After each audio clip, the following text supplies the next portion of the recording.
Hi, I'm Jason Rubin from Naughty Dog. We're here today to give you a behind-the-scenes look into the making of Crash Bandicoot 2, Cortex Strikes Back. Crash Bandicoot 2 has a very refined gameplay. We took the response we got from players of Crash 1, and the knowledge we gained in creating the first product, and sharpened the focus of gameplay in the sequel. Well. If it isn't Crash Bandicoot, well, no. Instead of a linear map, Crash 2's levels are accessed through a workroom, allowing players to choose which levels he or she would like to attempt next.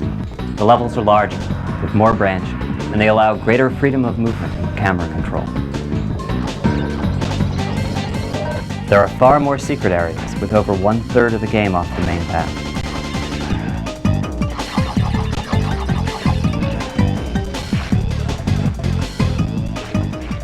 The art's changed drastically between Crash 1 and Crash 2. Crash 1's engine was thrown out. Crash 2's engine is totally new. It allows us to have more polygons in the background, more frames of animation in Crash, more detailed environments, and the ability to do neat environmental effect things that bring the viewer in, bring the player in, and make them feel like they're in a real environment. It has procedural rain, which is actual 3D raindrops that come through the environment. When the camera looks down, the rain actually moves as if it's in 3D, and you're looking at a down angle with the rain. On a snow level, when you're running into the snow comes at you and makes you feel like you're in the level. We have a specular renderer on our gems, which allow the gems to look like gems as opposed to look like really flat shaded things rotating. We have reflection effects in the ice that make Crash Bandicoot and everything else in the environment reflect in the ice, making it really feel like ice. We've been able to add a whole slew of new things to each and every level based on the fact that instead of saying, okay, let's go make Crash 1.5, use the same engine, make some new levels, we did Crash 2.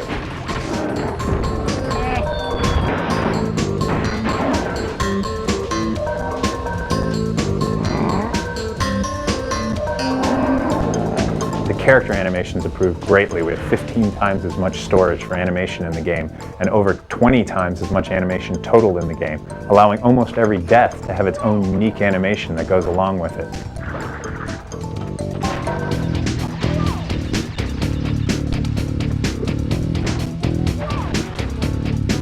Not only can you walk, jump, run, but you can also ride on the back of a bear cub. You can run away from a boulder. You can ride on a jet ski. You can ride on a jetpack that's actually free floating in zero gravity. You can do a lot of things you never did before, and you can do a lot of things that you've never seen before in any other game.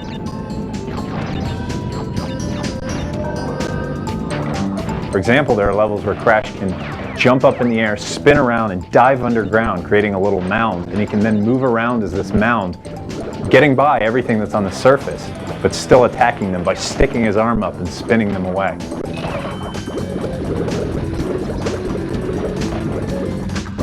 One of the cool new things in Crash Bandicoot 2 are the lip-synced, like, holographic characters in the warp room.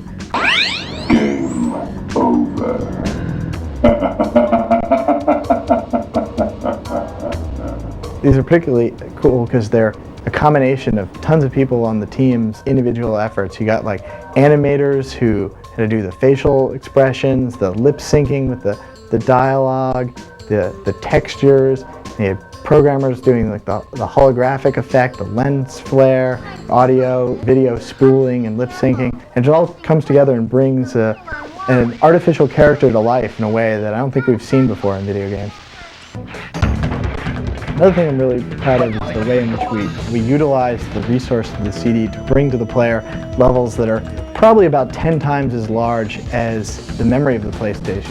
We do this by kind of laying the whole level out on disk and bringing it in piece by piece in a transparent manner. This is a really complicated, tricky technology, somewhere between spooling and virtual memory, and it enables us to use the CD to bring more detail, more game objects, just more stuff into the game.